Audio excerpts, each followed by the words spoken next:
ladies and gentlemen. Good afternoon to you and also to our speaker for today, Professor Datuk Dr. John Anthony Xavier. Welcome to another edition of Competitiveness Talk organized by Malaysia Productivity Corporation. And thank you for taking the time to attend our webinar today. We appreciate your participation.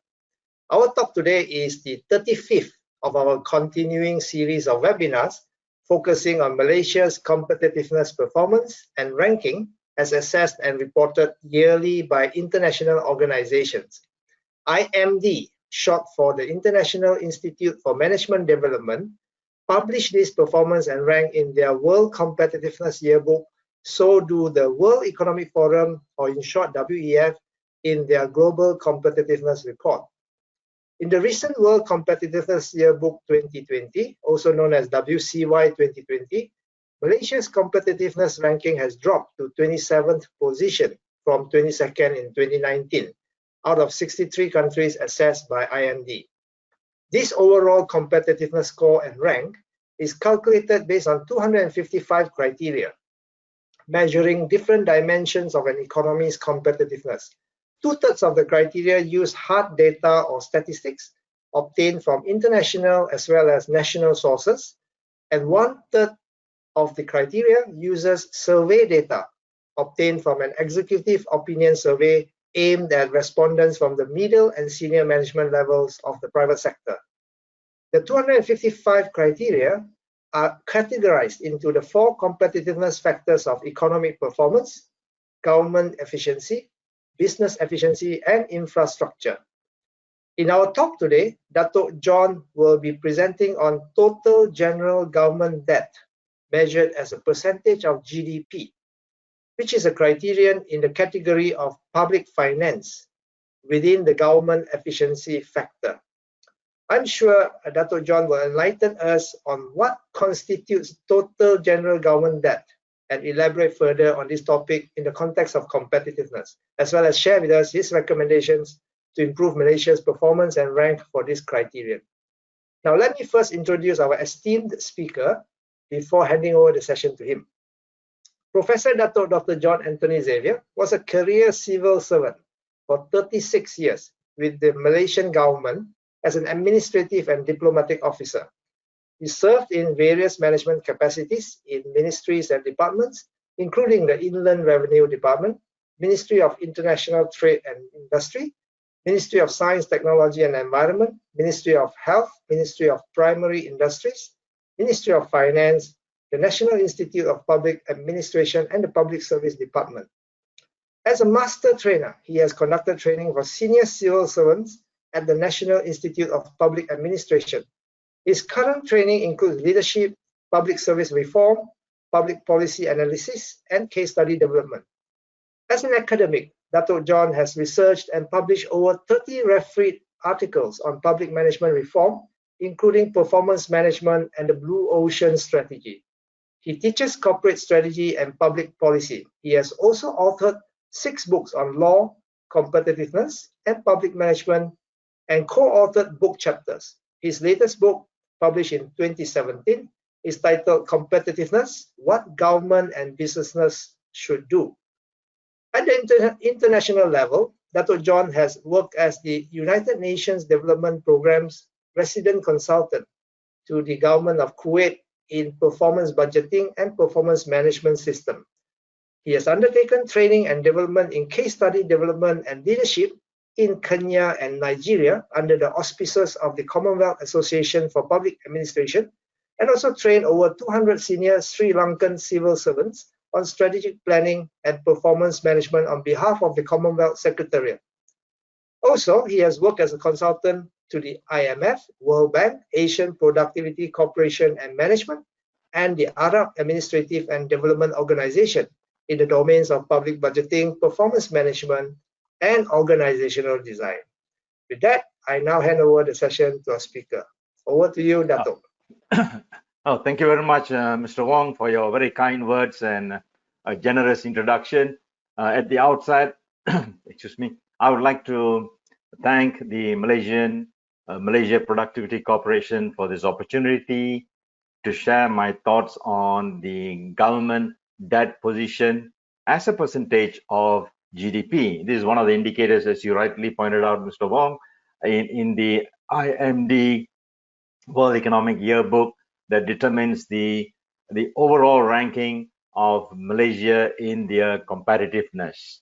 So we shall discuss the current ranking of public debt as a percentage of GDP in the IMD World Yearbook, and that's the latest in 2020.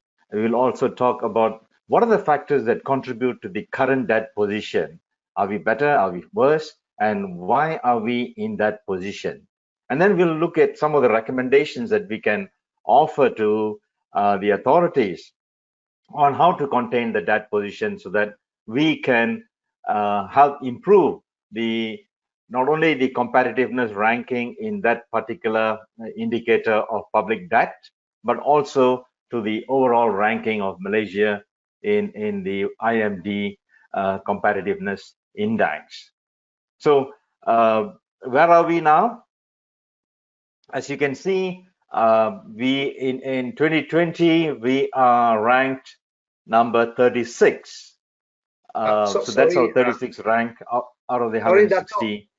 Sorry, Datuk, to interrupt. Sorry, Datuk, to interrupt. We lost the slides, the slideshow. Are you referring to a slide? Yeah. Are you? We lost the slide sharing. Yeah, if you could share again the slide. Oh, slides share. Okay, share screen. Okay.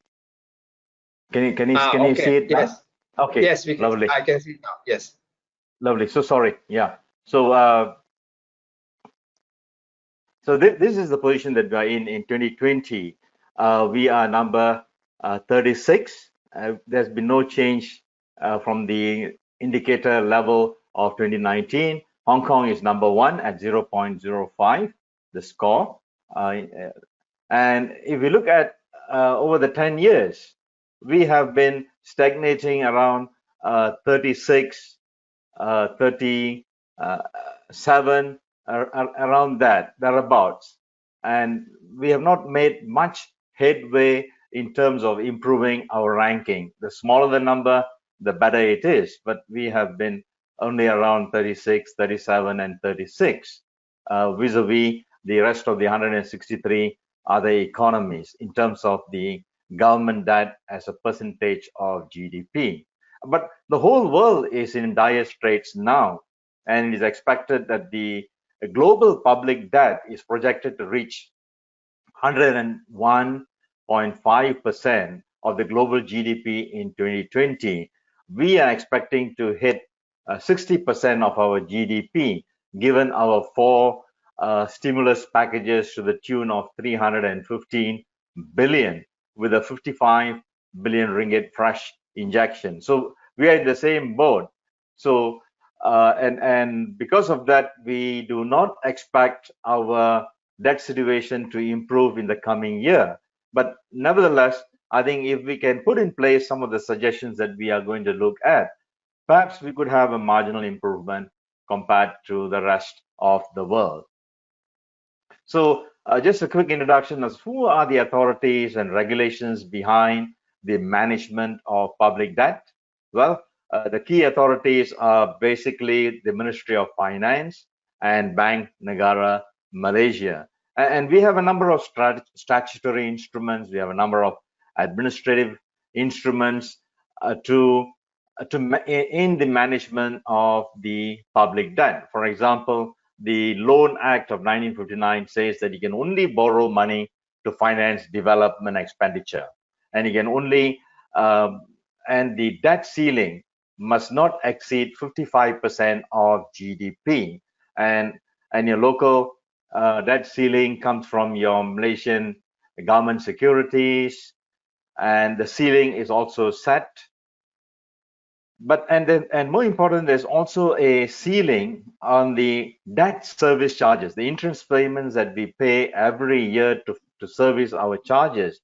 That is in the federal constitution, and it limits the debt service charge to 15% of the revenue, or 12.5% of the revenue. That means so 15% of the revenue. That means your the debt service charges, the interest payments that you make, cannot exceed more than 15% of the revenue of the government.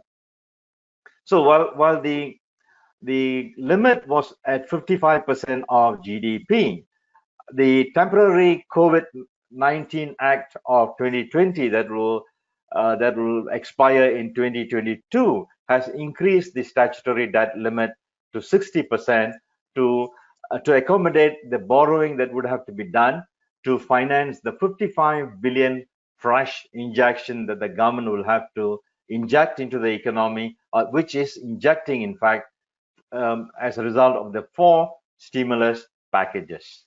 Then we have the Prime Minister's office as well, besides Ministry of Finance and Bank Negara Malaysia. And the primary duty of the Prime Minister's office is to divest non-core, non-strategic, non-critical assets so that the government can balance its portfolio and realign the role of the public sector, meaning that it shrinks the public sector responsibility both in the economy and in the overall scheme of things. And whatever money that comes from divestment of these non-core, non-critical assets, these money goes to reducing government debt and liability. So the money goes to the Ministry of Finance, and the Ministry of Finance pays it to reduce the government debt and liabilities. So what are the key drivers that are influencing public debt competitiveness ranking? Why are we in this state of 36, 37 vis-a-vis the 163 economies? Well, as we said, in 2019, 52.5% of GDP was for public debt. Of the public debt constituted 52.5% of GDP in 2019. The ratio was reached an all-time high of 103% in 1986. This was during the recession, and the government had to borrow. But it also recorded a very low of 31.9% in 1998. The statute limits the government, Malaysia's total debt to GDP at 60% now, and the fiscal packages are expected to shoot the ratio to 59%. So we will be skirting very close to the new limit of 60%, given the 4 stimulus packages and the 55 billion ringgit fresh injection. So general government debt, that includes the debt of the local government, state government, public, non-financial public corporations, statutory bodies, is close to 1.1 trillion ringgit, or 70% of GDP. But that is the total government debt that includes the government contingencies, meaning the guarantees that the government gives. For example, states, local government, statutory bodies cannot borrow without the approval of the Ministry of Finance, because it is the Ministry of Finance that provides the guarantee should these tiers of government not be able to service their debt. So that is 70%, but the actual direct debt of the federal government is only about 59% for this year, taking into account the stimulus packages. And the World Bank says that any public debt to the tune of 60% of the GDP is okay, because it is sustainable. The government can pay the interest to service the debt, and it will not affect economic growth. So I think in terms of direct debt, not taking into account the contingencies that shoot it to 70.7% of the GDP, I think even with the 4 stimulus packages, we are okay. That means our debt is still sustainable. It would not harm economic growth. And the World, so this is what we said, the World Bank considers a ratio below 60% will not impact adversely on the economy and borrowing capacity. But of course, a lower debt position will definitely impact positively on our credit standing, our fiscal sustainability, and definitely competitive ranking of Malaysia. And currently the debt repayment, our debt service charges, is the third largest item in the operating expenditure. So we need to reduce it if we want to reduce our operating expenditure and thereby close the gap, the wide gap of the budget deficit, which warrants greater debt on the government portfolio. So government service charges are still below 15% of the revenue operating expenditure, as is the administrative limit. In 2019, it was the debt service charge was 12.5% of the total revenue, and in 2020, this year is estimated to be close to 15%, close to the administrative limit that has been set by the government for debt service charges. I would be very happy to take any comments or questions, Mr. Wong, from the audience. So why has the debt increased in the course of the presentation, of course?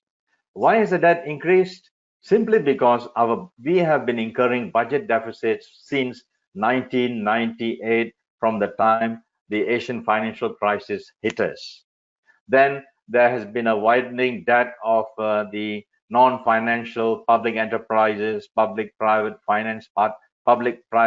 partnerships to finance public infrastructure projects. And there's also been a greater transparency in reporting. When the previous Pakatan Harapan government came, they reported all the contingencies of public debt in terms of government guarantees, and that is why we see public debt, including contingencies, shooting up to 70%. And these committed government guarantees have increased because of projects such as MRT2, Pan Borneo Highway via Dana Infra, and LRT3 via Prasarana. So these are borrowings made by these public-private partnerships, but guaranteed by the government.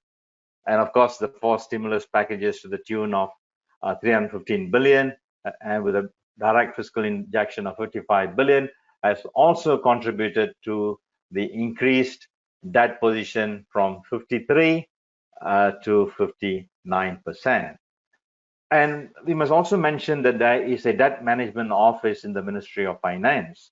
And this debt management office focuses on domestic sourcing of debt so that we do not get exposed to foreign exchange rate fluctuations. And they also look into the components of financing and the creditors, including focusing on longer term security so that we minimize rollover risk. If you have it longer term, then our interest rate is secure. If you have short term, if it goes up, then we need to roll over. If it goes down, we roll over, and that has got costs. The Public Debt Management Office also undertakes sensitivity analysis. They do debt sustainability analysis. Are we going beyond the targets set statutorily? Are we going beyond the targets set administratively? They look at the impact on debt management from changes in how does the external environment, the real interest rate, the contingent liabilities, the government guarantees, how do they impact on debt management? They also undertake risk management of the debt profile. How risky is this debt that we have taken? Or should we close down this debt, pay off this debt, and take some other less risky debt, especially now with the interest rate so low?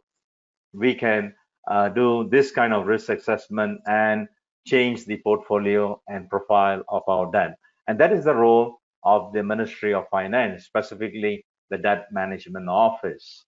So how can we then improve our regulatory changes, our policies, so that we can improve our ranking?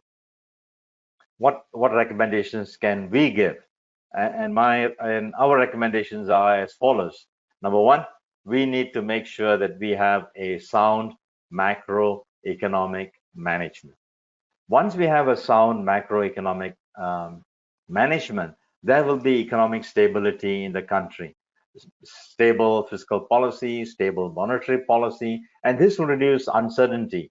And when there is less uncertainty, the the interest rates for borrowing will go down. So the only way we can help bring about greater economic stability is to expedite economic recovery. During the current circumstances, the economy is contracting. So if we can expedite economic recovery, that will help us to reduce our budget deficit and public debt, because with the economic recovery, government coffers get enriched and the budget deficit will reduce. And if the budget deficit reduces, we don't have the need to borrow that much money. Of course, this will also require a deep budget cuts. On the one hand, while the economy recovers, the government can obtain some revenue, but the government cannot run away from deep budget cuts. They may not be politically palatable, but that is the way Canada did. That is the way the US did to bring down their budget deficit and to bring down their public debt. So to help bring about economic recovery, we will then have to pump prime the economy. That's what we are doing now. But once the economy has recovered, then I think we need to go back to a contractionary fiscal policy, meaning we tighten our belt so that we don't have to borrow that much more. So with the reduction of budget deficit upon a contractionary fiscal policy, we don't have to borrow more money. And how do we reduce our public expenditure? Well, we have to cut those that are growing exponentially. Our pension payments, our salary payments are growing exponentially. We should cut down non-essential spending. We should shift from not, I wouldn't say unproductive. Yes, in a way, we want to spend more on enhancing the productive capacity of our economy. And so therefore, we need to shift money from defense, security, to infrastructure, health, and education. And of course, if you want to, there are two sides to fiscal policy: spending and taxation. So while we shrink our spending, we also need to improve our revenue collection through minimizing tax avoidance, go after people who don't pay taxes, who avoid taxes. We can increase the tax progressivity. Now it's 24%. Maybe the government might want to consider increasing it to 25, 26, 27. Again, this might be politically unpalatable given the current circumstances. We can broaden the tax base. The Minister of Finance says every option is on the table, including GST. We can implement the wealth tax, inheritance tax, carbon tax, all kinds of taxes that are available in the government's arsenal. We can implement. The question is, how politically palatable will it be? And normally, in the case of GST, our own government is an example. If you impose a GST, the government invariably collapses, like in Japan, like in any other country. So we need to tread very carefully. On the one hand, yes, it's a very economically efficient system. On the other hand, it can be politically damaging. And of course, we need to ensure greater efficiency in spending. We should eliminate fossil fuel subsidies, avoid waste, avoid misappropriation, mismanagement, for example, 1MDB. And if we can do this, then we are able to shrink the budget deficit. And once we shrink the budget deficit, there is really no reason to keep on borrowing more than what we have borrowed. And I think we need to have a target, say 10 years ahead. What will be the debt situation? And we need to also think about having a budget surplus, say, in 5 years. And all these measures, fiscal and monetary policy, should help us in containing the budget deficit and containing the public debt. Then, of course, we can restructure our debt, meaning that now the interest rates are low, so we can get the best rate. And we need to source it domestically because we don't want to have foreign exchange exposure. Then, of course, the Debt Management Office can intensify its efforts. It can review all debt-related administrative and legal requirements to minimize service charges, evaluate high-cost projects that require greater funding through borrowing. It might want to review it and delay it. We can identify government-guaranteed debt that needs to be restructured given cheaper interest rates now. We need to ensure greater transparency by accounting for off-budget financing so that there is greater transparency in contingent liabilities. And we need to also schedule bond issues to secure the best interest rates. And this is the time that we should strike while the iron is hot.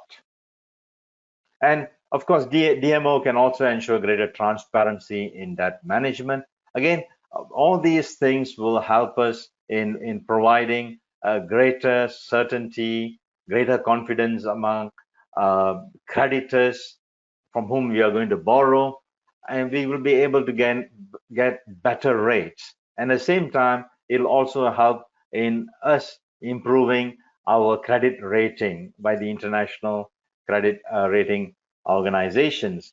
So how can we create greater transparency? Well, we can have a central registry of all debts, including contingent liabilities. This registry should be audited by an external auditor, and it must be published. We must continue to downsize our external debt that is denominated in foreign currency, and we must source domestically. And to source domestically, we need to develop the local bond market.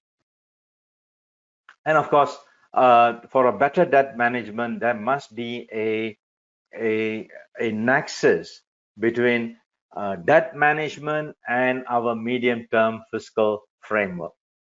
What is going to be our medium-term fiscal targets in terms of budget deficit?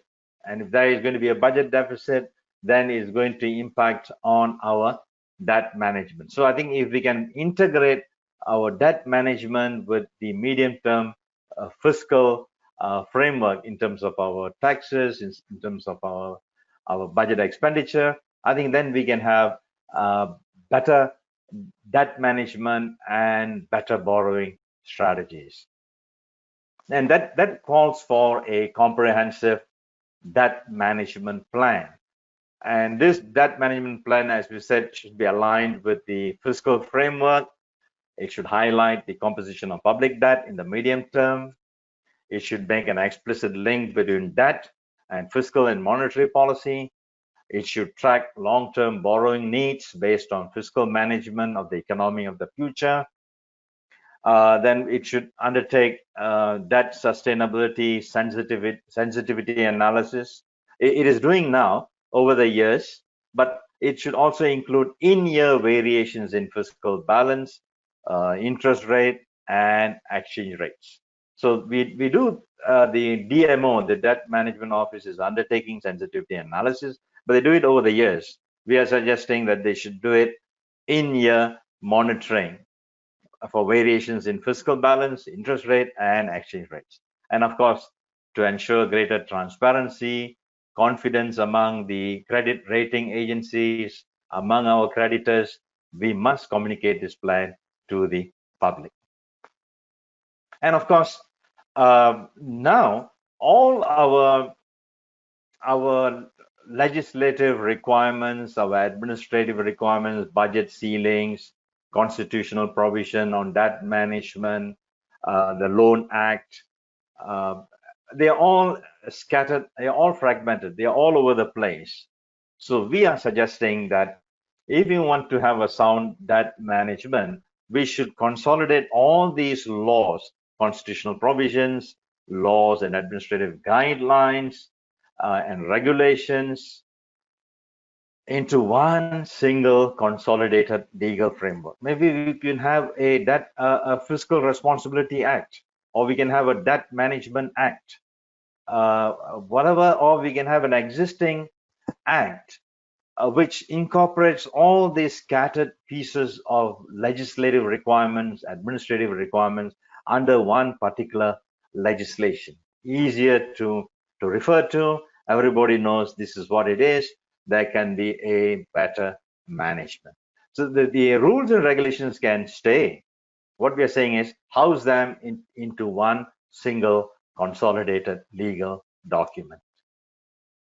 And so this legal framework, this legal document can then express the nexus between fiscal management, budget execution, cash management, and reporting requirements. So once we have the central law, this central law can also include issues of how public debt issuance impacts upon the budget deficit, impacts upon fiscal management, impacts upon monetary policy, how we can support effective cash management. And this central consolidated legal document can also clarify accounting, audit, and reporting framework. It can specify the sources from which the government may borrow and the purpose for borrowing. And all these stipulations will then ensure that there is transparency in debt management, and this debt management processes and documents must be communicated to the public. So all these can be housed under one legislative framework. Now it is all in bits and pieces: cabinet, law, administrative guidelines, DMOs, budget management, exercise. So everything can be brought together into one single document, and that will be ideal. And that will, I think, it may not immediately bring down the debt, but it gives you a better platform to plan and organize your debt management. Thank you, sir. I'm done, and I'm willing to take any questions that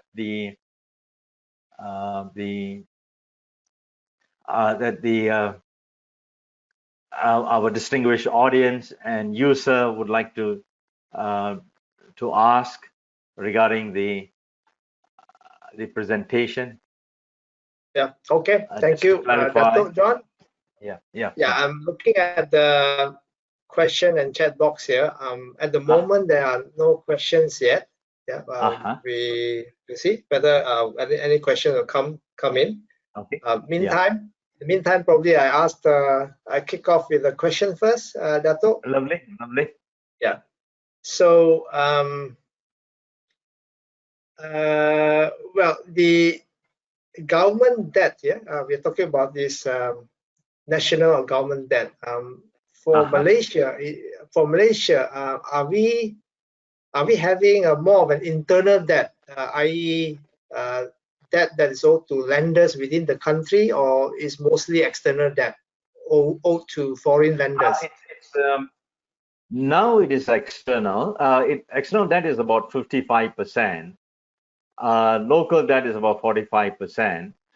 But the program is to gradually reduce the external debt, because external debt is subject to variations of the foreign exchange rate.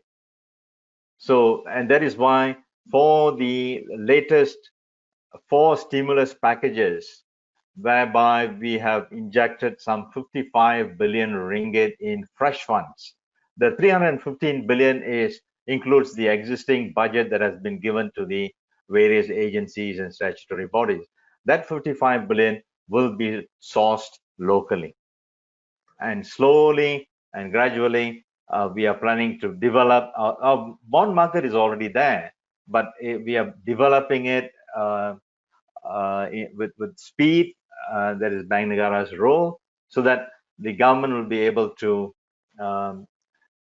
get its funding and borrowing from the local sources. Now it's going into Sukuk, which is Sharia compliant, and that should be more attractive to the Malaysian populace. And I think that way we can help reduce the debt service charges, because if the exchange rate works against our favor, then we have to end up paying more in debt service charges, and that might breach our our administrative limit that the debt service charges should not be more than 15% of our operating revenue. Okay. All right. Thank you. Thank you for that answer. Let me just check again if there are any questions here. Sorry, can you go ahead? Yes. Yeah. So in summary, what I'm trying to say is, number one, we need to get our fiscal management in order. Which now it is a bit difficult because of our economic contraction, because the global economy is also slumping. But we need to expedite economic recovery so that the government doesn't need to spend that much more, and it does not have to borrow that much more. And when people become relatively well off, they might be predisposed to increase taxation. Of course, taxation, nobody ever likes taxation, but the reality is the government is heavily indebted to the tune of 60%, although the 60% is still within sustainable limits. We need to be very careful that we do not breach this limit by the government continuing to pump prime the economy. So a quick economic recovery will spare the government of this effort to keep on pumping the economy. And number three, this is the right time for the government to manage its public debt, given the fact that the interest rates are very low. So it should mature, it should retire all those debts which it had borrowed at a higher interest rate, and source in new debt that is at a lower interest rate. And of course, finally, I'm suggesting that we should have one consolidated law that brings in under its roof all matters that impact on debt management and its connection with budget management. All right. Thanks, Datuk. There's one question here from Encik Muhammad Abdul Hamid. So I'll relay the question to you, Datuk. The question goes like this. What do you think of an opinion that there's really no limit to government debt? Is this an option for Malaysia, especially in light of COVID-19 economic recovery and the required stimulus? So I think the question here is, what if, is it possible to have no limit, really no limit, in light of the COVID-19 economic recovery and the required stimulus? Yes. Yeah, thank you for the question. It's a very great question. It's a good question. Definitely, there's no limit. I mean, of course, today we have a statutory limit that public debt should not go beyond 60%. But the government can change the debt limit anytime. And if you keep on borrowing, then you are going to cause havoc in the economy, like what Argentina. Then you end up with the defaults. How are you going to finance your debt if you go on borrowing as though there is no tomorrow? And this is what is happening in Argentina, what is happening to Chile, where Argentina is on near default. It also defaulted on its bond payments many years ago, and is doing the same thing. So the IMF has loaned it money. External creditors have given it money, but Argentina cannot refinance its debt. Argentina cannot pay back its debt. So it's asking a discount from the creditors, asking the creditors to take a haircut, meaning that if I'd lent you $1, I'll only pay you 30 cents. So the creditors take 70% haircut. I mean, of course, something is better than nothing. But do you think they'll come back again next time to lend you money? No way. So they're not going to lend you money. So you are going to close your avenues for borrowing should you borrow with reckless abandon, and then you can't service your debt. Number two, when you keep on borrowing, that indicates that your fiscal management, something is wrong with your fiscal management. The government is spending more and spending beyond its means, and that will impact on investor confidence. the confidence on the economy, and then you will start seeing a flight of capital, and that is going to erode your exchange rate. And once your exchange rate erodes, ringgit depreciates, you'll have other host of problems, meaning that your exports get your exports are okay, but your imports get higher, and 60 to 70% of our intermediate products for the final manufacture are all imported from overseas. So depreciating economy will signal that ill health of the economy, a flight of capital, investors might not want to come in. So there will become a general lack of confidence on the economy. The credit rating agencies will jump into this and say, oh, the economy is not doing well, the government is not responsible, and you have a plunge in your credit rating. Now we are A minus, we get to B, and they come a time we'll become our bonds that we sell to generate a debt may become junk bonds. Nobody will want to buy, and then we'll have to pay more debt. More interest payments. So the more we borrow, the higher the interest we are going to get, and bingo, that will not augur well for the future debt management, fiscal management, and overall confidence of the economy. Yes, you can borrow as though there is no tomorrow, but you will have to pay for it. Maybe we won't pay. Keynes, John Maynard Keynes, the modern economist, he says in the long run we will be dead. So we will be dead in the long run. But who is going to pay? Our children, our children's children, and they are going to bear the brunt of our profligate expenses, our profligate lifestyle, which we did not manage with discipline.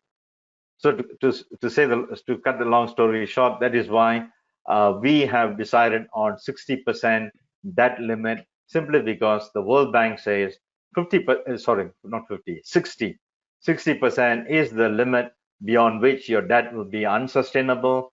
You cannot pay back with appropriate discipline and systematically, and it will affect your economic growth simply because you're paying more money for debt service charges, and with less money to pay for your development expenditure, your capital expenditure that helps enhance your productive capacity for future generation of income and wealth and prosperity of the economy. I'm sorry, I'm a bit long-winded, but yes and no. You can borrow, but you will have to contend with the repercussions in the years ahead. And that is why the government said we will keep it 60. An irresponsible government will go on. But there are other countries that have also incurred heavy debt. Japan, for example. Japanese debt is 240% of the GDP. But they have borrowed all purely locally. So they are not subject to foreign exchange exposure. And most of the investments, most of the debt that they have incurred are for development of infrastructure. So it is not for handouts or consumption. Now they have borrowed it because of given the COVID, they have sought to boost consumption spending. So they have given handouts, assistance to businesses and all that. But previously, most of the debt that they incurred were for capital expenditure. Okay, good. Yeah, thanks. And also, I read about Singapore, our neighbor. They also have more than 100% in terms of 100% of the GDP in government debt. But I think Singapore, that is the gross debt. But if you look at the net debt, actually Singapore borrowed money to invest, not for expenditure, but to invest. So they have assets, a lot of assets. So you look at the assets. And compare the assets with the debts, actually the assets outweigh the debts, something like that. Exactly. So although they have more than 100% of the GDP in terms of debt, but they are doing okay because they have assets. They borrow to invest. Exactly. So, and they've got a huge reserve. You see, they have been wise enough to build a reserve. So every year they apportion a part of their budget to this reserve, and this reserve is supposed to be for intergenerational. This is meant to be for the future generations. This is the first time in 20 years they have dipped their money into these reserves to pay for their stimulus packages. Yeah, and you're right. So they have borrowed and they've also paid. So net wise, they are still in surplus. Okay. So, Datuk, one more question for me. Since there are no other questions from the audience, given that we are going to have our budget 2021 being tabled in early of next month, very soon, and looking at the current situation, the current COVID-19 pandemic, and our government has already pumped in, like you said, 300 over billion ringgit so far. 315 billion, yeah. 315 billion to stimulate the economy recovery.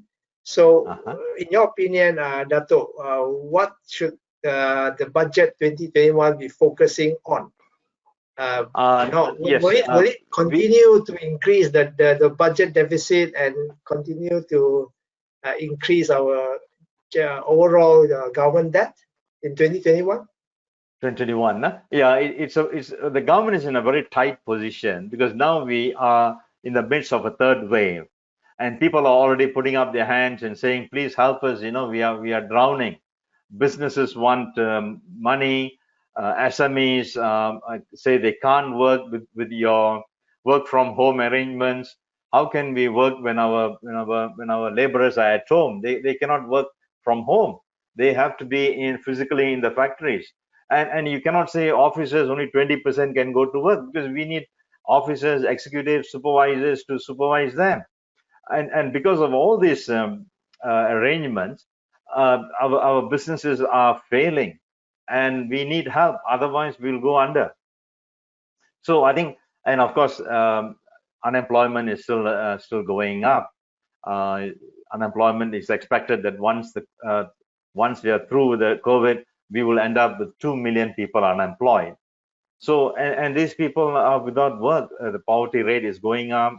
The vulnerable group, B40, are already in dire straits, and they're all looking to government for further help. So, excuse me. So the government will have to continue in providing assistance and support for not only households but also for businesses. So I would envisage that number one, the government may not borrow more because it is skirting very close to the limit it has set. What it will do is to reprioritize its expenditure. So it will do a kind of a fiscal triage. See what is the most important expenditure, and you put money there. And of course, the most important expenditure is support for families who have been made poorer because of the COVID. Support for SMEs. They are the backbone of the economy. 98% of all establishments are SMEs. They contribute to 40% of the GDP. And they contribute to some 50%, 60% of employment. So they will need to be supported. But the government can only do so much, because given its revenue position, the revenue position has also gone down. I mean, you can see that petrol prices are at around 42 ringgit when the government had budgeted for 62, and every dollar fall of the oil, the government loses 300 million. So the government will stand to lose 6 billion ringgit because of the drop in oil prices.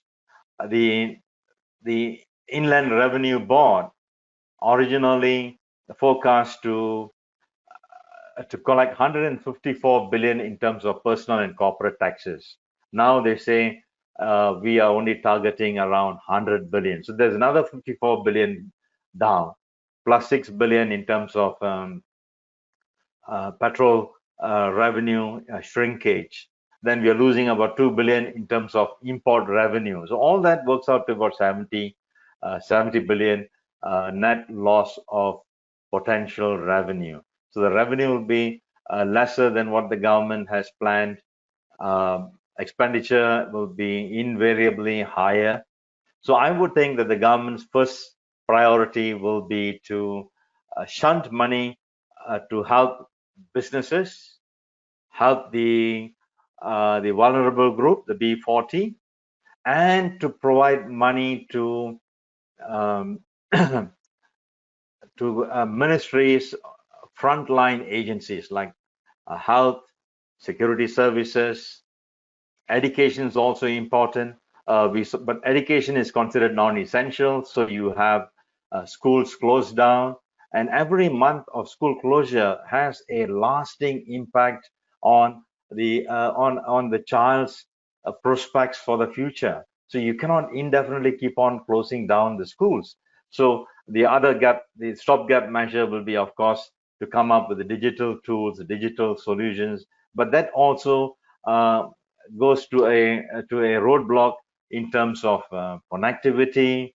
In terms, the Ministry of Education did a recent survey, and they said 40% of the students don't have access to an internet connection, or they do not have a digital device to download any material that the school provides. So this again is another issue, and I think the government will have to address this issue about digitalizing education system, not only as a stopgap measure for confronting the situation of COVID-19, but as a long-term arrangement in terms of work from home arrangements. So even after the pandemic is over, once the Ministry of Education has set up its digital infrastructure, then children can go 4 days to school. 1 day they can study from home. So where will the money go? I think it will go to education, health, security services, and income support for businesses and the vulnerable group. So what will take the hit? It will be capital expenditure. Invariably, we will have to cut down on infrastructure development, capital projects, which is not a good idea, because these investments are the ones that help improve the productive capacity of the economy for the future. But what to do? Something has got to give way. So invariably, we are going to cut the development expenditure. Although the IMF says if you spend 1% of your GDP in public investments, you will be able to wipe out 7 million you will be able to create 7 million jobs directly and 20 million jobs indirectly. So 1% of GDP is about 15 billion. We don't want to create 7 million jobs because only 2 million jobs are unemployed. Only 2 million people are unemployed. So the 2 million only works up to 4 billion. So if we can increase our development expenditure by 4 billion ringgit, we will be able to create jobs to absorb the 2 million unemployed as a result of COVID-19. The issue is, where do we get the money? Government can resort to borrowing, but then it will have to go back to Parliament again to increase its debt limit. And given the current uncertainty, yeah. And so the government, our Malaysian government, is in a tight spot, and I don't think tight spot now. I don't think the government can try to increase the revenue stream, right? Through further taxation. They will kaput. They will go kaput if they even increase taxes now, although that is the right choice to do, but politically it will be suicidal. Okay, thank you very much for your captivating talk, and also very interesting explanation, enlightening all of us regarding this very macro indicator of competitiveness. Not easy to maneuver and manage, because if you touch it a little bit, it will affect so many other things. So it's also interrelated, and it's also accumulation of, like you mentioned, many years of budget deficit that brought about this current situation. Even without any major crisis like pandemic, we were already having this continuing been the increase of this debt, and with this current crisis we are having now, it has increased even faster. So, any final comment or advice from you, Datuk, before we close our talk today? I just want to say thank you very much for the opportunity to the Malaysia Productivity Corporation. I thank the audience for their questions. I thank you, Mr. Wong, for moderating it so well. My final advice is stick to the current debt limit of 60%. That is internationally set as being sustainable and one that would not damage economic growth.